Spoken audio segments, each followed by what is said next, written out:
I was home taking care of my brothers and sisters while my parents were working and making sure that the food was on the table when my parents came home.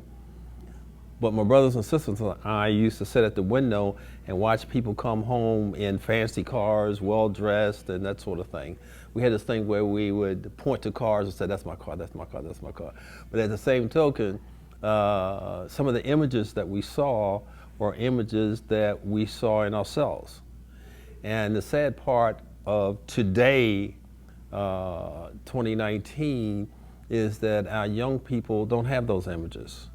Our young people in this historic community, a lot of what they see is drug activities, people who have consumed, people who are having problems with, all those kinds of things. We all are a product of our environment.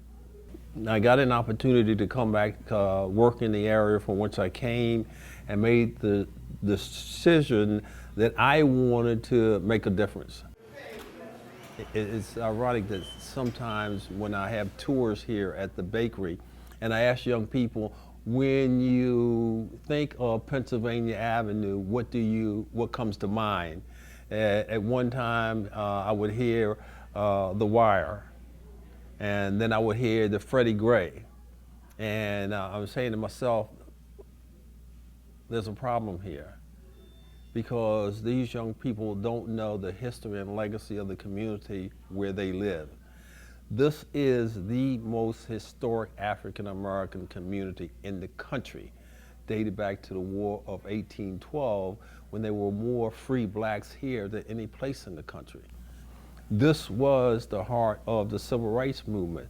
The other part of that too is that they are also growing up or living in the entertainment center for Baltimore City during the 30s, 40s, 50s, and early 60s.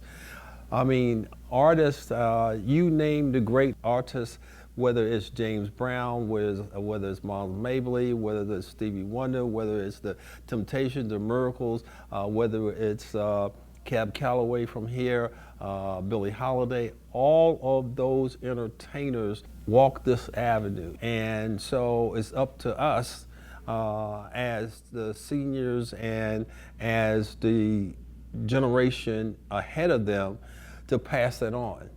And one of the things I realized was that wasn't taking place, okay? You have to show them. And that's what we did as far as the bakery is concerned. We put the bakery here. This is an African-American business, and it's a thriving business, it's a respected business. Before the Avenue Bakery, you did not see this. You know, when you talk about the message and you talk about lip service, our young people have heard all of that, okay? You shouldn't do this. This is what you should do. This is what the opportunities are. But no one has showed them. And so that's the key.